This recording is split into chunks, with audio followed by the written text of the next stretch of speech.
एक बार की बात है, धुंध भरे पहाड़ों के बीच बसे एक छोटे से शहर में माया, अर्जुन और आर्यन नाम के साहसी बच्चों का एक समूह रहता था।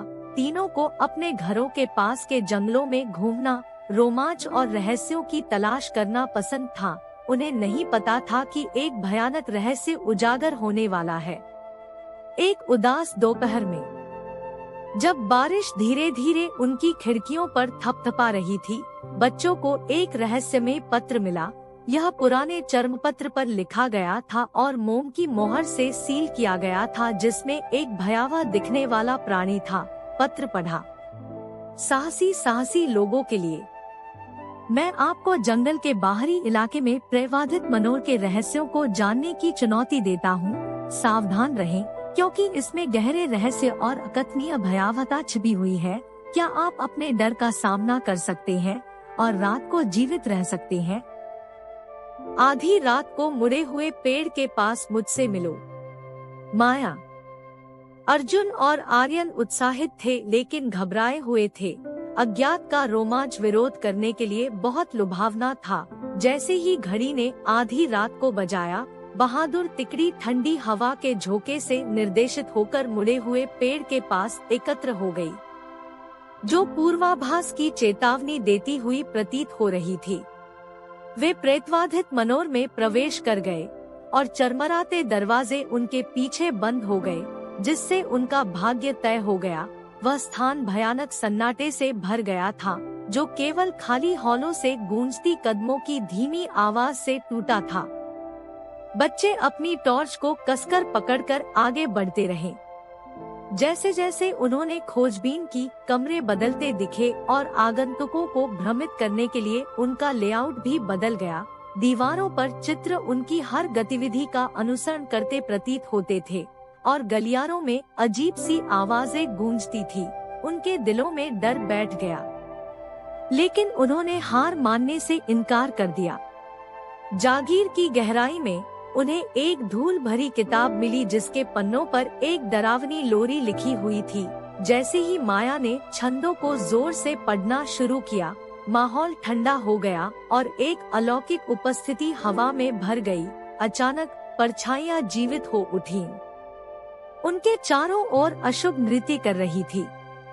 आर्यन ने फर्श पर एक अजीब प्रतीक देखा और उसके दिमाग में एक प्राचीन आवाज गूंज उठी, जो उन्हें वहां से चले जाने की चेतावनी दे रही थी। लेकिन वे जागीर की भयावहता के पीछे की सच्चाई को उजागर करने के लिए दृढ़ थे।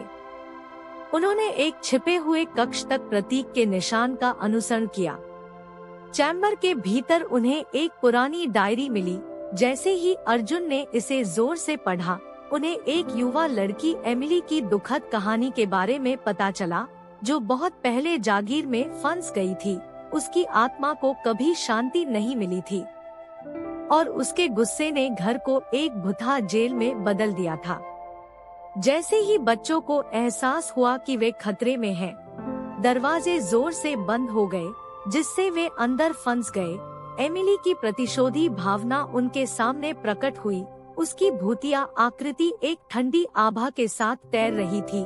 बच्चे डर से कांप रहे थे, लेकिन वे जानते थे कि उन्हें एमिली को शांति पाने में मदद करनी होगी।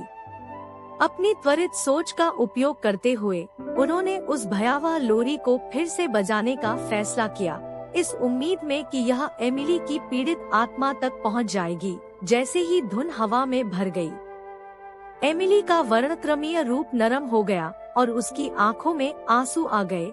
बच्चों ने उसके दोह के प्रति सहानुभूति व्यक्त की और उसे आश्वासन दिया कि वे उसे आजाद कर देंगे।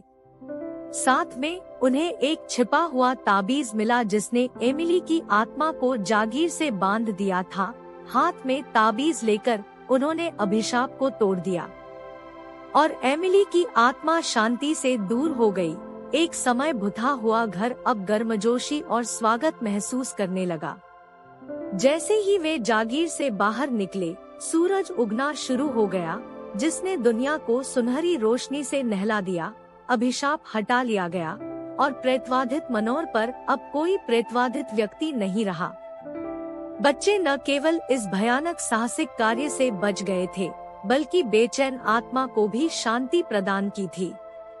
उस दिन से माया, अर्जुन और आर्यन ने अपने रोंगटे खड़े कर देने वाले साहसिक कार्य की यादों को संजोया, लेकिन उन्होंने यह भी सीखा कि सच्ची बहादुरी अपने डर का सामना करने और जरूरतमंदों की मदद करने में है। और इसलिए उनका बंधन मजबूत हो गया और रोमांच के लिए उनकी प्यास जारी रही, यह जानते हुए कि वे एक साथ किसी भी चुनौती पर विजय प्राप्त कर सकते हैं।